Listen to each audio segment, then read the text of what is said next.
Hello, नमस्कार। मैं प्रियंका त्रिपाठी और you are most welcome in my class, Sociology with Priyanka. Today I will teach you appro- approaches of sociology.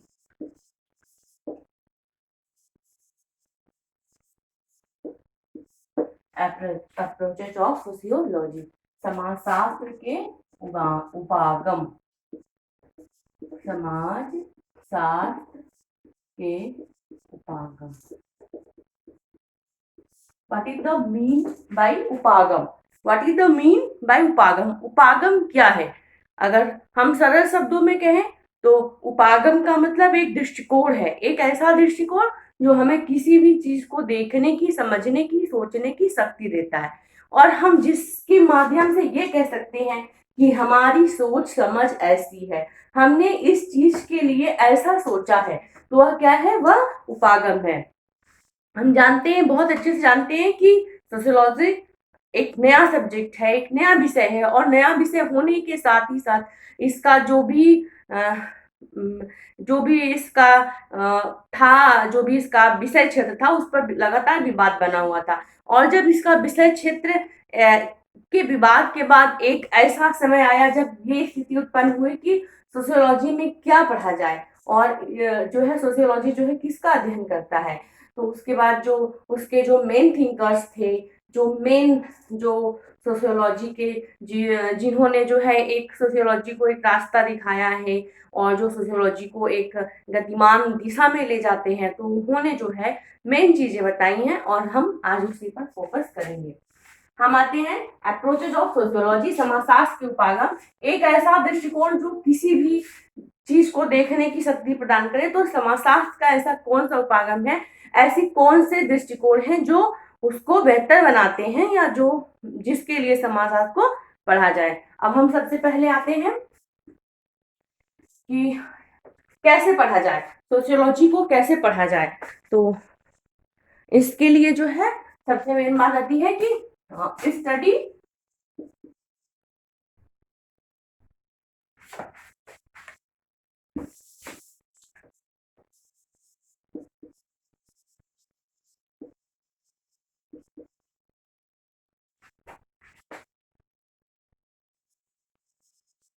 Study methods.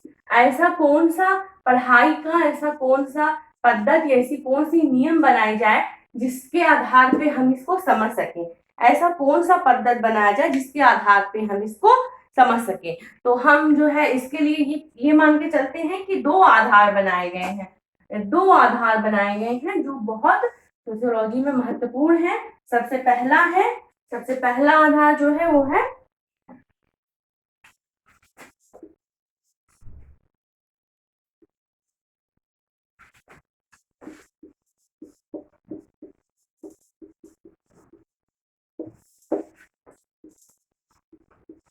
अनुगणात्मक और दूसरा है निगमनात्मक। पहला है आगमनात्मक और दूसरा है निगमनात्मक। आगमनात्मक आगमनात्मक आगमनात्मक जो है यह व्यक्ति के परिप्रेक्ष्य में समाज को समझने की बात करता है, अर्थात एक व्यक्ति के द्वारा ये पूरे समाज को समझने की कोशिश करता है। एक व्यक्ति, वह किसी भी समाज का होगा, उसके अंदर कैसी भावनाएं हैं, उसका जीवन कैसे चल रहा है, या वो किसी चीज को लेके क्या समझता है, किसी चीज के प्रति उसका दृष्टिकोण कैसा है, ये आगमनात्मक के द्वारा अध्ययन किया जाता है। ये आगमनात्मक, जिसको हम इंग्लिश में क्या कहते हैं? इंड्यूकेटिव।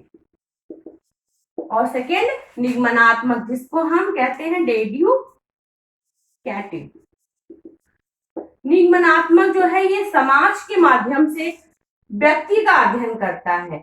व्यक्ति का अध्ययन, व्यक्ति के माध्यम से समाज का अध्ययन, व्यक्ति के माध्यम से समाज का अध्ययन और समाज के माध्यम से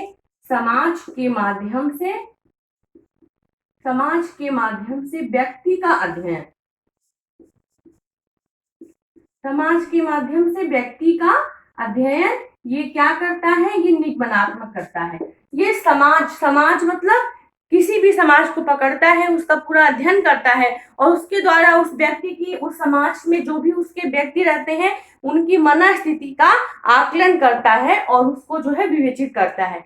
और जो आगमनात्मक है ये क्या करता है, ये व्यक्ति के माध्यम से, यह एक ही व्यक्ति को पकड़ता है और उसके माध्यम से समाज की व्याख्या करता है। वह ये मानता है कि जो व्यक्ति है वो महत्वपूर्ण है और एक व्यक्ति ही जो है बता सकता है कि मतलब उसके अंदर किस तरह की भावनाएं, संवेदनाएं हैं और वह किस तरह के समाज के निर्माण में लाभकारी है या किस तरह का समाज उसका विकसित हो रहा है या वो किस तरह के समाज में जी रहा है।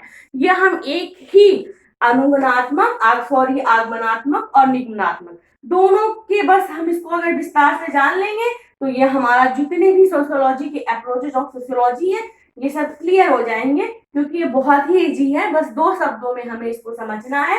बहुत ही आसान तरीके से आप अगर समझना चाहें तो आप समझ सकते हैं आगमनात्मक मतलब अपने से जो बात होती है तो वह जो है आगमनात्मक है। ये आपको किसी भी बुक में नहीं मिलेगी, मैं आपको जो है एक एग्जाम्पल के लिए समझा दे रही हूँ। और ये निगमनात्मक है, तो निगमनात्मक जो है वो निगमनात्मक मतलब नी तो आप जो है इसको समझ सकते हैं कि जो बहुत छोटे स्तर से ऐसे बोला जाए वह आगमनात्मक है और जो निक करके बोला जाए वो जो है उसके अंदर जो अप्रोचेज आएंगे वो बाहर के अप्रोच आएंगे, वो समाज के बारे में बात करेंगे, व्यक्ति के बारे में बात नहीं करेंगे।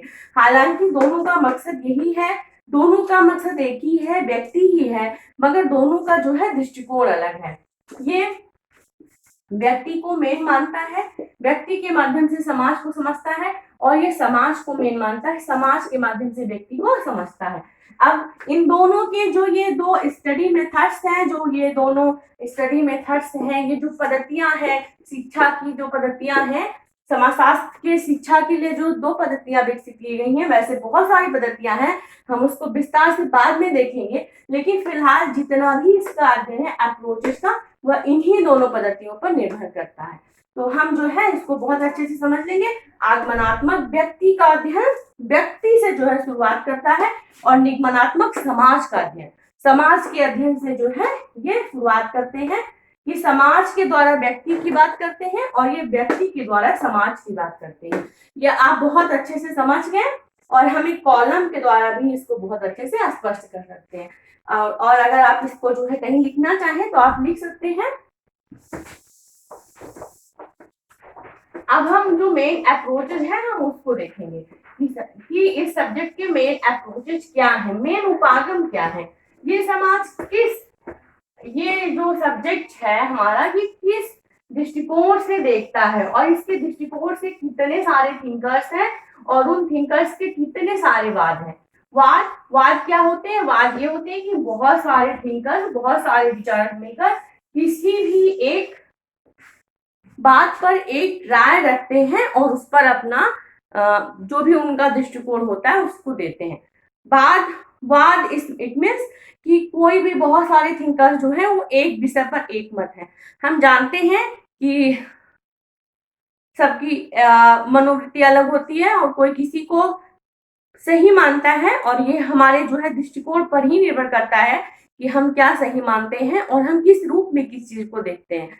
और इस तरह से जो है हम ये देखेंगे कि जो 2 पद्धतियां हैं, इन 2 पद्धतियों के द्वारा जो 2 मेथड्स हैं आगमनात्मक और निगमनात्मक, इन दोनों के द्वारा कौन कौन से वाद बनते हैं, कौन कौन से वाद की पढ़ाई होती है और कौन कौन से वाद जो है वो अपना दृष्टिकोण रखते हैं। तो हम जो है इसको देखेंगे। आगमनात्मक, अगर आप चाहेंगे तो आप जो है इसको निगमनात्मक,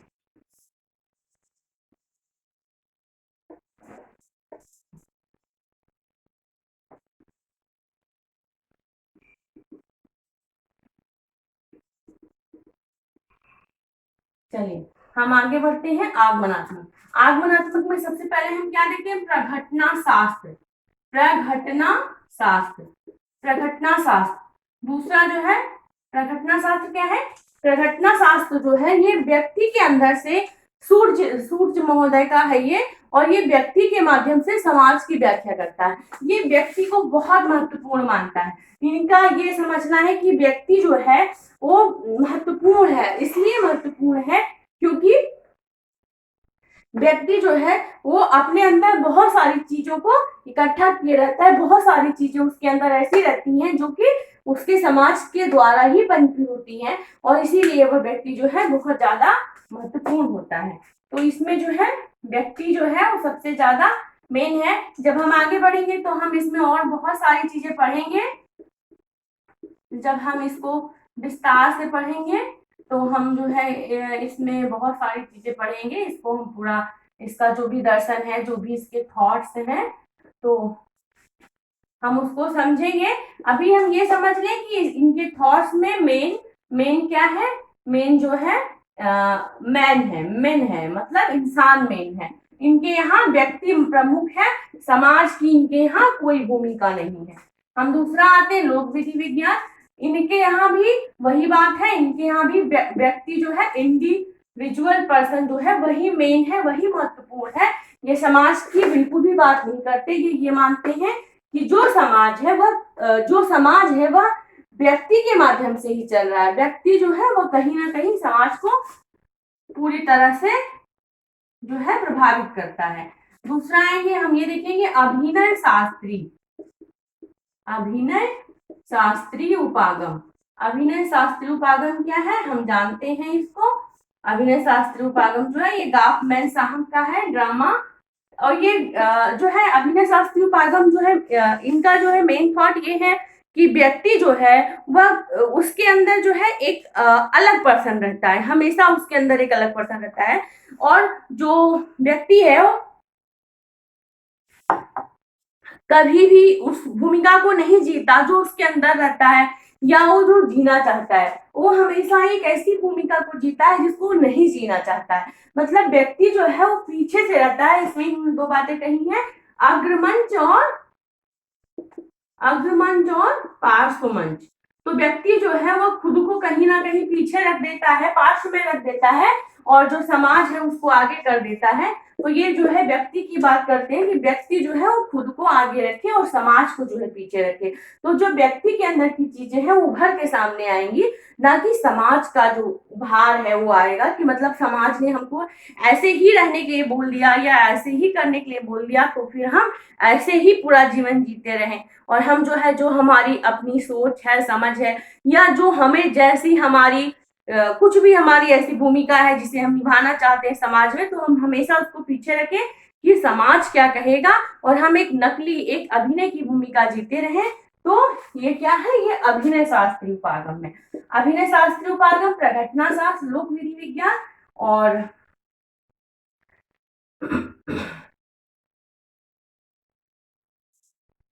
एक है जो ब्लूमर का है, हर्बर्ट मीड का है, और ब्लूमर का है, हम जानते हैं अंतःक्रियावाद। अंतःक्रियावाद क्या है? अंतःक्रियावाद जो है वो भी व्यक्ति को ही मेन मानता है, इंडिविजुअल को ही मेन मानता है, और ये कहता है कि जो व्यक्ति है वो बहुत महत्वपूर्ण है, मगर वो जो है समाज के जो हमारा समाज है उससे इतना प्रभावित है कि वह अपना जो मुझे है वो भूल जाता है और मैं को ही जीता रहता है। मतलब मुझे भूल जाता है, इट मीन्स जो करना चाहता है वो कभी नहीं करता, और जो नहीं करना चाहता है वो पूरी लाइफ उसको करता रहता है। अब हम ये जो अध्ययन है, ये तो एक बात की बात है कि ये क्या कहते हैं, इनका जो है क्या है, लेकिन इनका जो है अपना एक रूपांतरण क्या है, एक मतांतर क्या है। लेकिन इनका सबसे जो मेन मतांतर है वो ये है व्यक्ति, इनका पर्सन, इनके यहाँ पर्सन सबसे महत्वपूर्ण है। इन चारों जो उपागम है इनमें जो है पर्सन बहुत महत्वपूर्ण है। हम आगे बढ़ेंगे और निगमनात्मक को देखेंगे। निगमनात्मक में हम सबसे पहले क्या देखेंगे, प्रकार्यवाद। तो प्रकार्यवाद क्या है? प्रकार्यवाद जो है समाज के जो भी मूल्य हैं उनको जोड़ने की एक पद्धति है। प्रकार्यवाद कहता है कि समाज जो है वह जो है कोई ऐसा नहीं है, समाज जो है जुड़ने से ही समाज की जो उत्पत्ति है और जुड़ने से ही समाज का विकास है। तो समाज जो है वो प्रकारात्मक है, प्रकार है। इसमें जो है ये कहते हैं कि फंक्शंस हैं और फंक्शंस जो है एक दूसरे को जोड़ते हैं। फंक्शंस जो है एक दूसरे के साथ प्रकार है, फंक्शंस है, और ये जो है समाज को जोड़े रहते हैं। ये एक तरह से कहते हैं कि समाज जो है वो साझी संस्कृति है, साझे मूल्यों से बनी है, और इसलिए जो है एक साथ जो है ये जुड़ी हुई है, और एक साथ जो है ये इस भावना के साथ जो है ये समाज को आगे बढ़ा रहे हैं कि प्रकारवाद जो है वो समाज के लिए बहुत महत्वपूर्ण है, और इनके यहाँ व्यक्ति की कोई भूमिका नहीं है। ये मान रहे हैं कि जो समाज है वही सबसे मेन है, समाज के द्वारा ही जो है व्यक्ति का विकास, परिवर्तन, या फिर जो भी हम उसका मूल्यांकन करें, व्यक्ति का मूल्यांकन इनके यहाँ नहीं है, इनके यहाँ समाज का मूल्यांकन है। ये कह रहे हैं कि समाज जो है वो व्यक्ति को प्रभावित कर रहा है, ना कि व्यक्ति समाज को प्रभावित कर रहा है।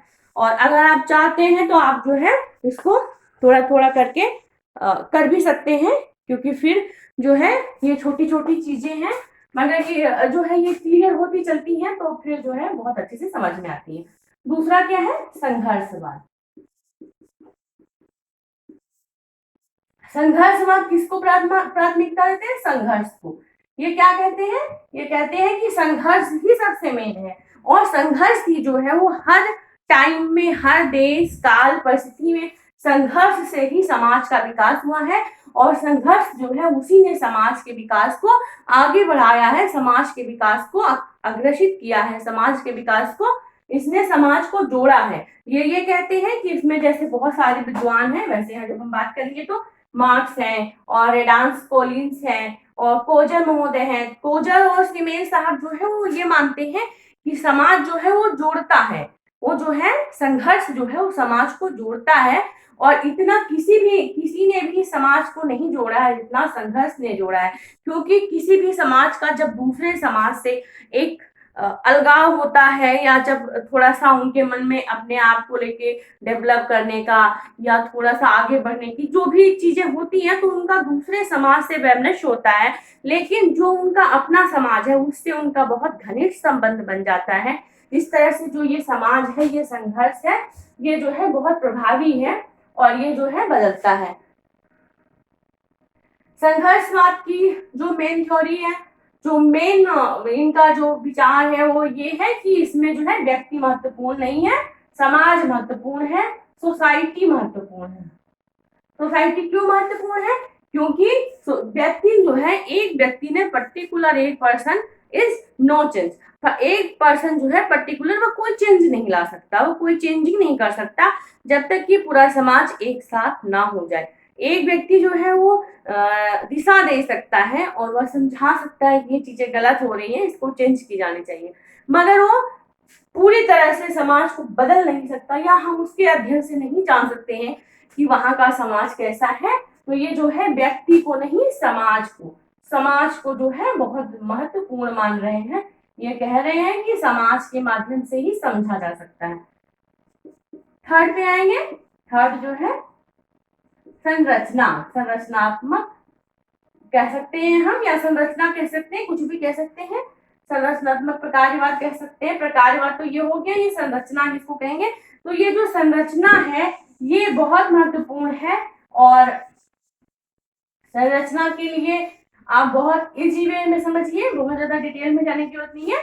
संरचना क्या है? और ये है कि जैसे किसी भी समाज का स्ट्रक्चर जो है कुछ मूल्यों से बना होगा। वहां की कुछ संस्कृतियां होंगी, कुछ जो है मानसिक संस्कृतियां होंगी, कुछ भौतिक संस्कृतियां होंगी, उनके मिलने से जो संरचना है वो बनी होगी। जैसे हम सिंपली तौर पे समझ लेंगे कि एक मशीन है, आपका मोबाइल है, तो मोबाइल जो है उसमें जो है उसका एक स्ट्रक्चर होता है, उसकी एक संरचना होती है कि ये ऐसे बनाया जाएगा और इसमें ये चीजें डाली जाएंगी तो ये फिर इतने अच्छे से काम करेगा। तो ये जो है संरचना है। तो ये संरचना जो है, ये समाज की संरचना की बात करते हैं कि समाज की संरचना कैसी है और वह किस रूप में जो है प्रभावित करती है, तो किस रूप में जो है समाज को प्रभावित करती है। तो संरचनावादी जो है वो संरचनावादी व्यक्ति को नहीं मानते हैं, वो समाज को ही प्रमुख मानते हैं, और कहते हैं कि जो समाज है वो महत्वपूर्ण है, क्योंकि जिस समाज की जैसी संरचना होगी वहां के व्यक्तियों का निर्माण भी वैसा ही होगा। हम जब इसको बहुत डीपली पढ़ेंगे तो हम जो है इसको समझेंगे। फिलहाल आप ये समझते चलिए कि इनके यहाँ समाज महत्वपूर्ण है और इनके यहाँ व्यक्ति महत्वपूर्ण है। इनके यहाँ समाज और इनके यहाँ व्यक्ति। ये समाज की बात करते हैं, ये व्यक्ति से समाज को समझना चाहते हैं और ये समाज से व्यक्ति को समझना चाहते हैं। ये पूरे समाज के द्वारा एक व्यक्ति को समझना चाहते हैं और ये जो है एक व्यक्ति के द्वारा पूरे समाज को समझना चाहते हैं। मैं समझ रही हूँ कि आपको ये जो दोनों मेथड्स हैं, जो दो पद्धतियां हैं, ये आपको क्लियर हो गई होंगी। और अगर क्लियर हो गई है तो फिर हम आगे बढ़ते हैं।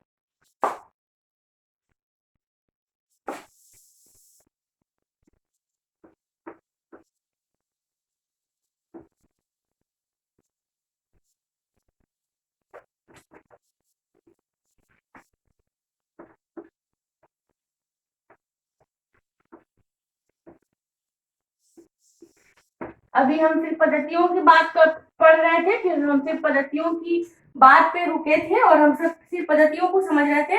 वैसे ये समाजशास्त्र का उपागम, ये सब्जेक्ट, ये जो हमारा पोर्शन है, ये जो हमारा लेसन है, ये लंबा जाएगा और पोर्शन बाय पोर्शन करके 1 2 3 4 मैं इसको जो है देखती रहूंगी, डालती रहूंगी। तो आप जो है अभी हम इस पर जो है अप्रोचेज ऑफ सोशियोलॉजी में जो हमारा फर्स्ट है वो क्या है? फर्स्ट है हमारा, मतलब इसके द्वारा, इस मेथड्स के द्वारा जो बहुत सारे जो है उपागम बने, उन उपागमों में हम जो महत्वपूर्ण उपागम है, जिनकी महत्वपूर्ण थिंकर्स ने बातें करी हैं और जो एक अपना स्थान रखते हैं, कि जिनके जो अध्ययन में जो है लाभकारी हैं या जिनके द्वारा अध्ययन किया जाता है, या जो एक वाद है, हम उनकी चर्चा करेंगे। तो वाद क्या है मैं आपको बता चुकी हूँ। उद्विकासवाद, उद्विकासवाद या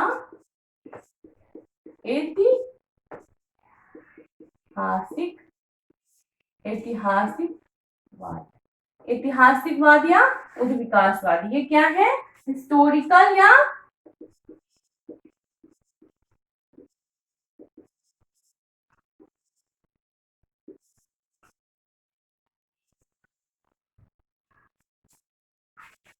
हिस्टोरिकल, या हम बहुत ज्यादा डिटेल में नहीं जाएंगे कि ये जो है उद्विकास या ऐतिहासिकवाद है। उद्विकास या ऐतिहासिकवाद क्या है? उद्विकास जो है हम जो है जानते हैं कि हमारा जो भी एक एग्जाम्पल के तौर पे आप समझ सकते हैं कि हमारा जो भी एक समाज था या हमारा जो भी, वो ऐसा नहीं था, वो धीरे धीरे डेवलप होके यहाँ आया है। मतलब क्रमशः जो है उनमें जो है निरंतर विकास की प्रक्रिया चली है और तब वह जो है आगे आए हैं। तो आप इसमें सबसे पहले ये समझिए कि उद्विकासवाद या ऐतिहासिकवाद, इसको जो है उद्विकासवाद भी कह सकते हैं कि यह जो है विकास की प्रक्रिया के थ्रू आगे बढ़े हैं, और आप इसको ऐतिहासिकवाद भी कह सकते हैं क्योंकि इतिहास की ही एक तरह से ये व्याख्या है या ऐतिहासिक तरीके से इन चीजों को समझना है। और जो भी ये उद्विकासवाद है, ये इतिहास का ही एक रूप है कि हम धीरे धीरे करके डेवलप हुए। और हम जानते हैं मेंडल का नियम, डार्विन का नियम, कि कैसे जो है हमारा समाज या हमारे जो पूर्वज थे वो कैसे जो है चेंज हुए। और हम मेंडल का नियम बहुत अच्छे से, डार्विन का नियम हमने पढ़ा हुआ है कि कैसे जो है हमारे पूर्वज क्या थे और उनके अंदर जो है जो थोड़ी थोड़ी प्रजातियां थी, उनसे आज एक कैसा मानव तैयार हुआ है और पहले का मानव कैसा था। तो इस आधार पे हमें जो है बहुत ज्यादा इसको दिक्कत नहीं है समझने में, लेकिन हम इससे जो है समाज को समझेंगे। तो उद्विकासवाद या ऐतिहासिकवाद पर बहुत सारे विद्वानों ने अपने जो है नॉलेज दिए हैं, बहुत सारे विद्वानों ने अपने बात दिए हैं, विचार दिए हैं, थॉट्स दिए हैं। बहुत सारे विद्वानों के जो है थॉट्स हैं। अब इन थॉट्स में जो है सबसे मेन है कांट और स्पेंसर साहब हैं, दुर्खीम है, मार्गन है, मार्गन ने परिवार के विकास में दिया है, और मार्क्स हैं, मार्क्स जिन्होंने खुद को कभी उद्विकासवादी नहीं कहा, मगर इनके दोस्त एंजल ने इनको उद्विकासवादी मानते थे, और इन्होंने जो भी व्याख्या करी है अपने, जो भी इनका समाज का एक विश्लेषण रहा है, व्याख्या रहा है, वह जो है इसी के परिप्रेक्ष्य में रहा है, तो इसलिए मानते हैं इनको। अब हम आगे बढ़ेंगे और देखेंगे कि सबसे पहले हम किसको पढ़ेंगे, कांट को, क्योंकि can't is the father of sociology. तो कांट महोदय जो है वो फादर ऑफ सोशियोलॉजी है। तो हम सबसे पहले बस इन्हीं की चर्चा करेंगे, इन्हीं को जो है विस्तार से पढ़ेंगे। तो आप लोग जो है कांट, कांट का जो है पूरा नाम क्या था, कांट का पूरा नाम था Isidore Auguste Marie Francois Xavier can't.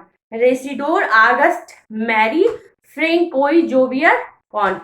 तो ये जो कांट साहब थे, हम जानते हैं कि इन्होंने जो है समाजशास्त्र का निर्माण कैसे किया, ये मैं आपको ऑलरेडी बता चुकी हूँ। तब मेरे पास जो है इंफ्रास्ट्रक्चर्स नहीं थे, तब मेरे पास बोर्ड वगैरह नहीं थे, तो मैंने ऑलरेडी ही आपको जो है बताया था। तो जो कांट महोदय थे, इनका जो है मेन जो है दर्शन था वो क्या था कि जो विकास के माध्यम से जो है व्यक्ति का विकास हुआ है। व्यक्ति के विकास में ये सबसे महत्वपूर्ण क्या मानते हैं, कि व्यक्ति के विकास में ये सबसे महत्वपूर्ण मानते हैं मानव का बौद्धिक विकास। मानव का बौद्धिक विकास, मानव का बौद्धिक विकास।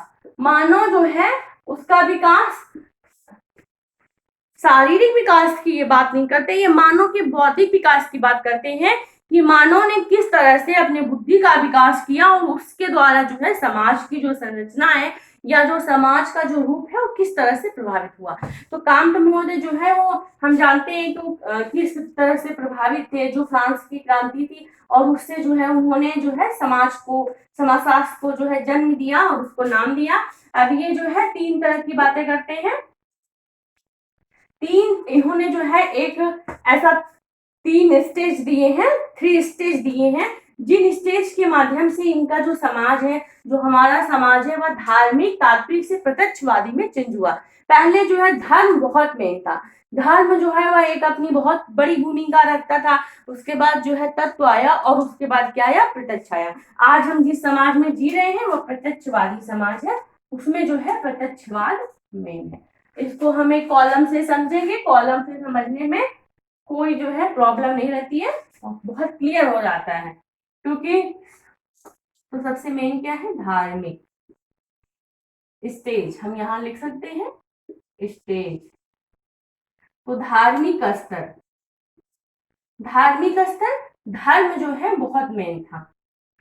तो जो धर्म है, धर्म के मेन होने से जब समाज में बहुत तेजी से जब धर्म मेन हुआ, तो धर्म के मेन होने से जो है क्या हुआ कि मतलब ऐसी जो है समाज की भूमिका हो गई, या ऐसा समाज बन गया कि उसमें बस धर्म का ही बोलबाला हो गया, या ऐसा हो गया कि जो जो समाज में जो धर्म था वह इतना प्रभावशाली हो गया कि जो उस समय के जो दार्शनिक थे, विद्वान थे, उनको आगे आना पड़ा और उनको जो है धर्म के विरुद्ध खड़ा होना पड़ा। तो धर्म क्या है, हम जानते हैं कि धर्म जो है वह हमारे, अगर संस्कृत में कहा जाए, सरल शब्दों में कहा जाए तो धार्यति अनेन इति धर्म, जो धारण करे वह धर्म है। जैसे एक बर्फ है, तो जो बर्फ है उसको ठंडा होना है, तो ये जो है उसका धर्म है, बर्फ को ठंडा होना है, ये उसका धर्म है। माँ है तो माँ को अपने बच्चे के प्रति प्रेम रखना, ये उसका धर्म है। तो धर्म क्या है, वो व्यक्ति का एक गुण है, एक। लेकिन अब हमारे यहाँ जो है, हमारा जो समाज है, आज भी हमारा जो समाज है वह कहीं ना कहीं जो है धर्म से बहुत ज्यादा जो है प्रभावित होता है। लेकिन पहले के टाइम में जब ये स्टेजेस की, 3 स्टेजेस की बात करते हैं, तो उसमें जो है सबसे ज्यादा क्या था, सबसे ज्यादा जो है बोलबाला था धर्म का। तो धर्म जो है पहले स्तर पे था, और धर्म से क्या हुआ, धर्म से राजतंत्र का जन्म हुआ, धर्म से जो है राजा का जन्म हुआ, राजतंत्र का जन्म हुआ। और राजा जो है इतना प्रभावी था, राजा जो है इतना, मतलब उस दौर में, उस टाइम में राजा की भूमिका इतनी बड़ी थी कि वह पूरे समाज को नियंत्रित करता था। उसकी सत्ता केंद्रीकृत रहती थी, खुद उसमें उसकी सत्ता रहती थी, और कोई भी उसकी सत्ता के खिलाफ बगावत नहीं कर सकता था, कोई भी उसकी सत्ता के खिलाफ आवाज नहीं उठा सकता था। और उसकी सत्ता जो है बहुत एक धर्म का एक ऐसा चोंगा बना दिया जाता था कि अगर तुम बोलोगे तो जो हमारा धर्म है वो जो है जो और क्या जो हमारे धर्म गुरु हैं वो गुस्से में आ जाएंगे। तो फिर इस तरह से जो है धार्मिक स्तर से जो है राजतंत्र का जन्म हुआ और राजतंत्र जो है वो चलता रहा। सेकंड पे हम क्या देखते हैं? सेकंड पे हम देखते हैं तात्विक स्तर। तात्विक स्तर, तात्विक स्तर जो है यहाँ पे थोड़ा सा हम आगे बढ़े धर्म से और यहाँ पे जो है मेटा फिजिक्स, यहाँ पे जो है थोड़ा सा जो है समाज आगे बढ़ा और यहाँ पे क्या हुआ? यहाँ पे जो है तत्व मतलब तर्कों की प्रधानता हुई, तर्कों की प्रधानता हुई और व्यक्ति थोड़ा सा समझदार हुआ, उसके अंदर ये भावना आई कि नहीं हमारा जो है धर्म के द्वारा शोषण किया जा रहा है। तो उसने क्या कहा? कहीं ना कहीं उसने विद्रोह किया और उस विद्रोह से जो है जो उसकी मानसिक स्थिति थी वह तर्क की उसमें आई। मैंने पहले आपको बता चुकी हूँ कि किस तरह से समाज को बदलने के लिए सारे दार्शनिक विचारक एक साथ आए और उन्होंने जो है इसकी कितनी बड़ी व्याख्या करी कि किस तरह से जो है धर्म ने प्रभावित कर रखा है, सारी चीजों को प्रभावित कर रखा है। तो इससे क्या हुआ? तात्विक स्तर से कुबेर तंत्र का जन्म हुआ। कुबेर तंत्र, कुबेर तंत्र क्या है? प्लूटोक्रेसी, प्लूटोक्रेसी मतलब कुबेर तंत्र। अब ये तात्विक स्तर आ तो गया, लेकिन हुआ क्या कि जो मेन पर्सन्स थे जो तर्क करके, अभी भी जो जनता थी वो इतनी समझदार नहीं थी, वह जो है इतना इतना जो है समझ नहीं पाती थी चीजों को, या फिर जो उनका जो दमन था वो लगातार चलता रहता था किसी ना किसी तरह से। तो तत्व के साथ जो है कुबेर तंत्र का विकास हुआ। कुबेर तंत्र के विकास के साथ ही मानव में एक और जागृति आई, मानव जो है और समझदार हुआ और